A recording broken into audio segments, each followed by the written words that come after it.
Let us close our eyes for a moment. With deep love, let us think of God and let us chant Om 3 times together.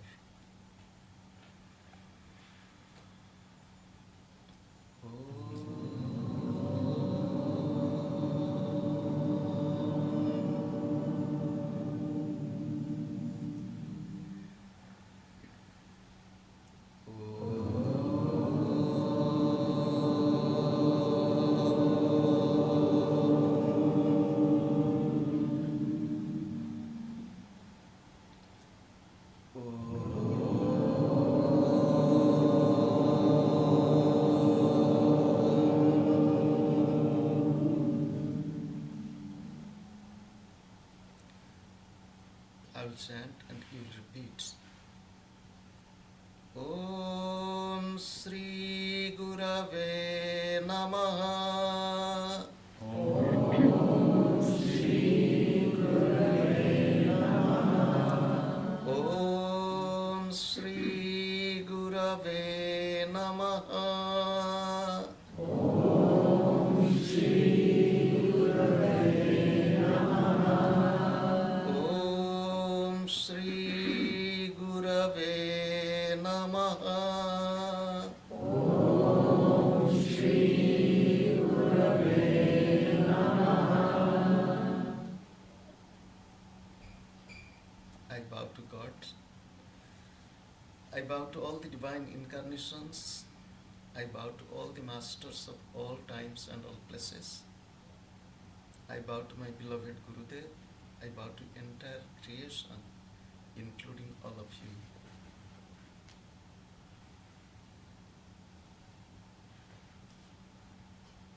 Good afternoon.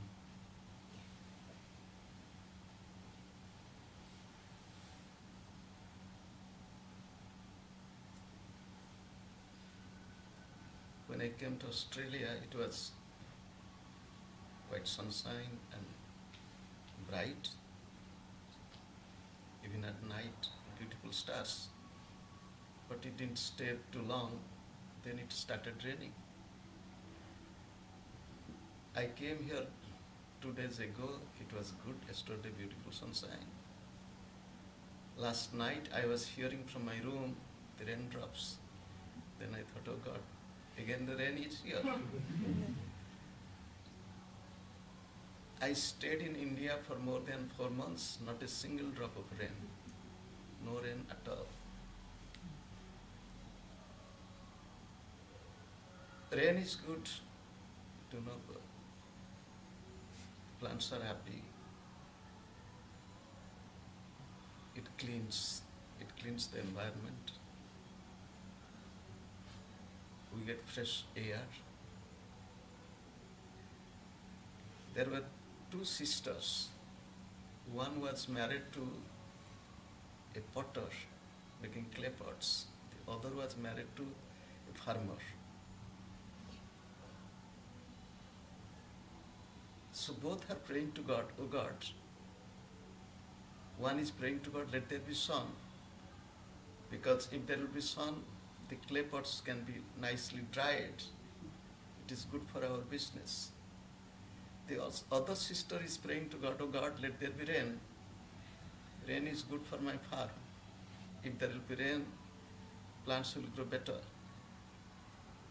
Can you imagine what God would do? And both are praying to God, and their interest is contradictory. So what God did, God said, okay, I'll fulfill your wish. I will rain in the night time and there will be sunshine in the daytime. So both will be benefited. There will be rain and there will be sun. The purpose of telling this creation is a beautiful creation. Unfortunately, we the human beings, out of our greed or desire to have more, there is no end to our desire, and there is no end to human exploitation. In ancient time, the rate of exploitment was more on the plants and animals, including the humans also.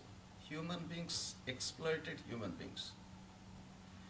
In the past, human beings were considered as, do you know what?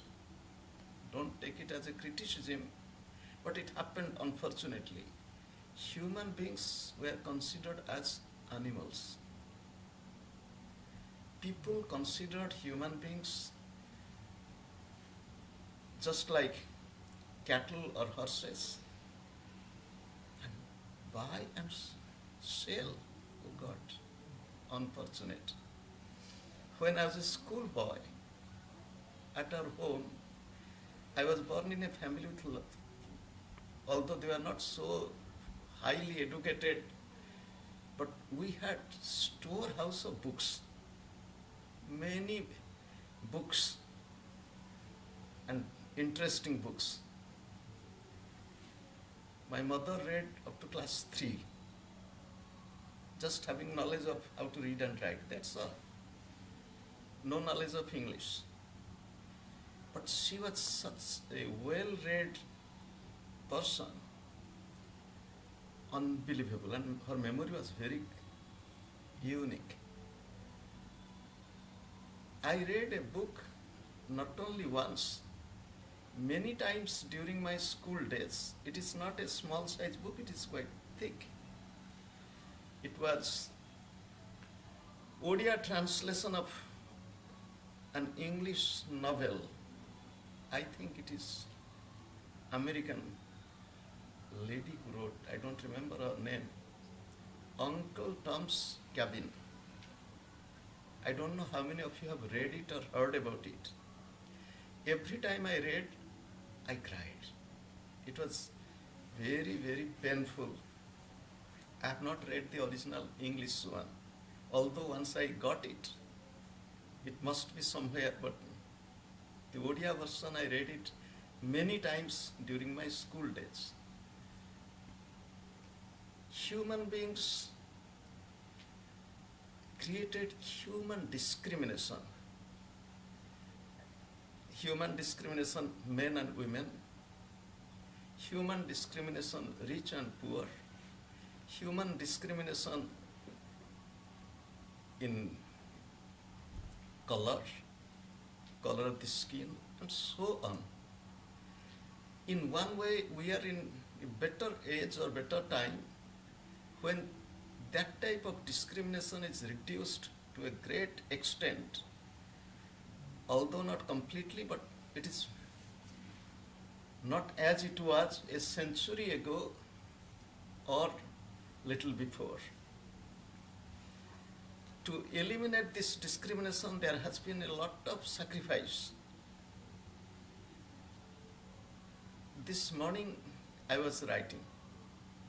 So while I was writing, a thought of Sri Gurudev came about the human being. Suppose you don't know me, I don't know you, for example, and I have not opened my mouth. Just I am coming to a hall and you all are sitting here looking at this person. Each person will create one type of idea, his or her own personal assessment or idea about the person. He must be like this, he must be like that, he must be, so imaginations. So long as one is not opening the mouth. Once one opens the mouth, through the words, the person gives more identity of himself or herself. A person is very well dressed, even opens the mouth. It happened near our village little more than a century ago, or almost 100 years ago. There was some theft case in the village. The police came, investigated, and the police wrote some report and wanted few witnesses. One person was there. was speaking very fluent English, and from his accent, for example, if I speak, you can know, oh, he had some Indian accent. He's from the village from Odisha, and his accent was quite British. The police officer was very respectful to him and wanted to be a witness for his investigation. He said, sorry, I don't know how to put my signature. The police officer thought he is making joke. Sir, don't cut joke with me. Please put your signature. He said, I don't know how to put my signature. I can put my, in old times when people didn't know their signature, they put their thumb impressions. And in modern times also, I don't know here in New Zealand you do it or not, in some countries like USA also, there is fingerprint. So I have heard that these fingerprints are so unique. The facial appearance might change, but not the fingerprint. My fingerprint will not tally with my brothers or sisters or mother or father. It is one and unique. It is interesting in God's creation. So he wanted to put his thumb impression. The police officer wanted to know, you speak so beautiful English, but you don't know how to read and write. He said, I work in Kolkata and with a British official. He was a cook.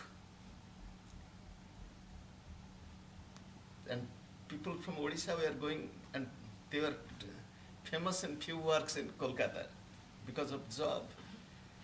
One is cooking. I have learned the language only through hearing, and that's all. The purpose of telling, even only by hearing the assessment or judgment, it will not be from dress or from face, from language, it will not be enough. If we live with a person little longer, you will know the person better. Once you live with the person, you will know the real nature. Because many times it happens with our words, appearance, we pose ourselves something, but in course of time we expose ourselves which might be completely different what we thought of. It may not be that. That is why the spiritual masters say that if you want to know a person, live with him or her little longer. And Thakur Ramakrishna Paramahamsa said, if you want to accept anyone as a guru or guide, live with him or her day and night. Because in the daytime he might look one, at night time he might appear different. So day and night. However, we are in this world what to do. In this present time, our exploitation has shifted from human to nature mode. Why I am talking of nature? With sophisticated machines and technology, we are exploiting the Mother Earth, the environment, to the maximum. As a result, there is so much of increase in pollution, and our, I don't know, this external way of exploitation of getting more, how long, how far it will go. And the rishis of ancient time, they explored within more. And the scientists or intellectuals of modern times during last few centuries, they are trying to explore outside more. The earth, the space, and so on. And inner exploration gave peace, contentment. Outer exploration led to, more exploitation, discontentment, and increased desire and more and more and more. I was thinking when I was a child growing up in the village, no electricity. I grew up till my completing high school, no power, no electricity, so no running water. And people lived in the village very joyfully and content. I go to the same village. I was few weeks ago, not even 1 month. I was in the same village, the village which had a countable 3 or 4 bicycles in my school days. Now they have few motor cars. Mud road. Now there is motorable road. No electricity, there is electricity, and so on. But on the other hand, I saw there is unhappiness, increased unhappiness, and then and then and then. This time, for the first time, after nearly 46 years, 47 years, I walked with one friend of mine just few weeks ago, with whom I grew up from my childhood, completing high school, but he was busy in his life, job and his career, and now he's retired and I am in another direction. So we met, we were walking on the same, not the same road, but the road in the village together. And he came to the village, for example, after within these 48 years or 47 years of passing the high school, 46, 47 years. He has come only, you can count with fingers how many times he has come, not more than 5 to 8 times maximum. Although a monk, I have visited the village more. Many people in the village could not recognize him, including my younger brother. I told, who is he? He looked at him, he couldn't recognize. Both of them could not recognize each other. So this has happened. What has happened again within this age, our relationship, human or personal relationship, is getting thinner and thinner. Although the means of communication have, exploded like anything. You can communicate with anybody whom you knew long ago. You can find the person through electronic media. But where is personal relationship? It is really unfortunate. Wife and husband sitting in the same house, not talking with each other, texting each other. It has happened. It is, we do not talk, we sit there, we do not look at each other, we do not, always we stay with our own mind, imagination, own world.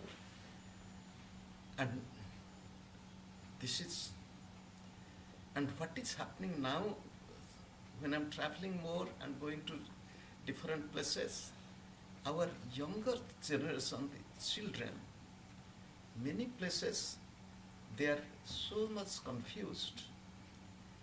And in many ways, I feel a good deal of negligence in some way.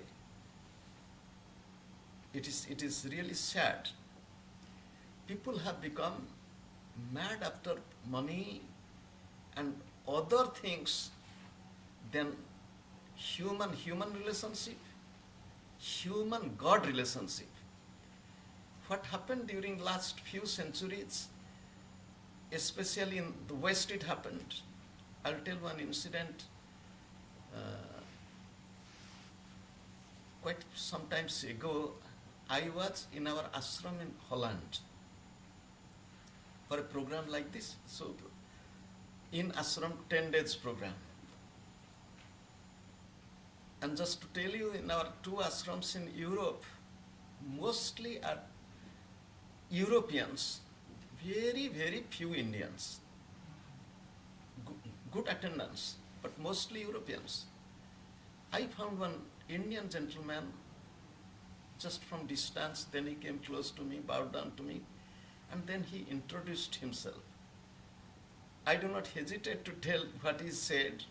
He spoke, he's from South India, and from the same place of Acharya Shankara, Kaladi, in Kerala, speaking Sanskrit fluently. He's a Catholic priest. And he has come to the program, and he's a priest from India, is working in Vatican, and Vatican has designated him to study that what is the cause, why people are going away from church in West. What is the cause? So he told very frankly the purpose for which I was also happy, okay, let him study what he wants to study. The thing is, it is true, during last few centuries, with industrial evolution, scientific inventions, and there was a good deal of conflict between religion and science in European thinking or Western thinking. As a result, people gradually turned away from church and God. I'll give an example.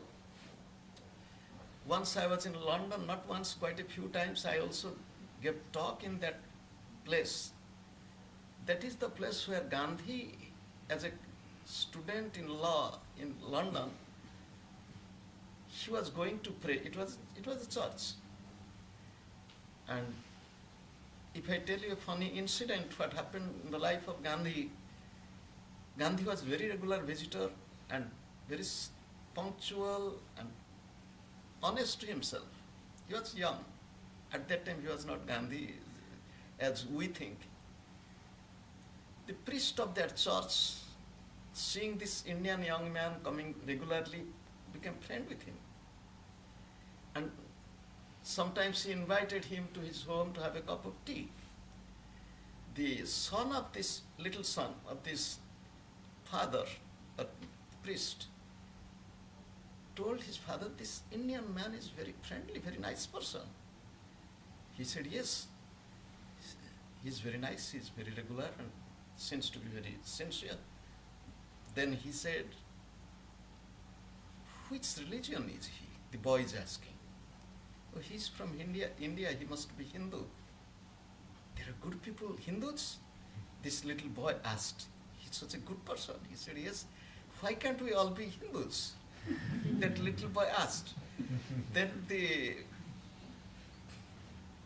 priest is telling the father, I am inviting him to convince and then to convert him to become a Christian. He said, why to convert him? It is better for us to be converted. That was the conversation between the father and the son. And again to tell you, when Gandhi went to South Africa, an Anglican priest who loved Gandhi and Gandhi's ideology or his way of working, and he left his church and followed him to India with him.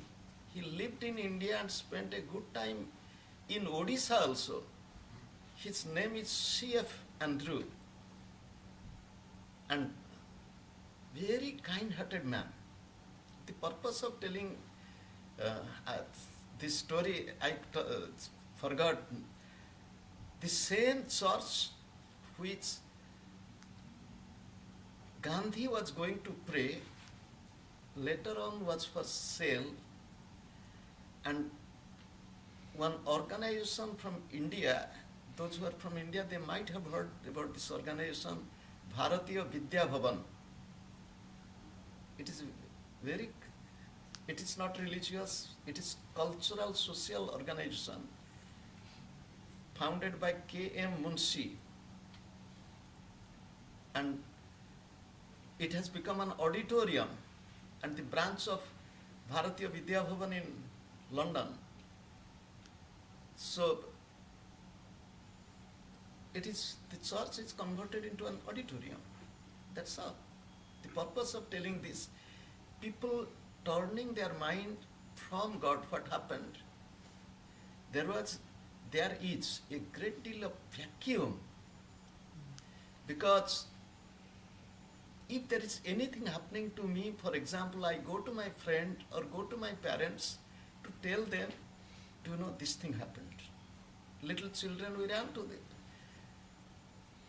And the parents with patience listening to the children and talking, and the parents were the first counselor to tell the children, this, don't be upset. Anyhow, in their own way, they try to soothe the child. In the same way, people turn to God. Even if God, in different culture and different religious practices, have their own idea of God or the own way to pray, but there is someone with whom I can talk, I can pray. So this thing got reduced. And what happened? The mind needs engagement, mind needs to communicate. So the mind wanted to communicate with whom nowadays? And you just think, in human relationship also, many times because of lack of, especially at present, lack of, that integrity in human beings. There is what we appear that we are not. We are more paper tigers than real tigers, and we are even every sphere, including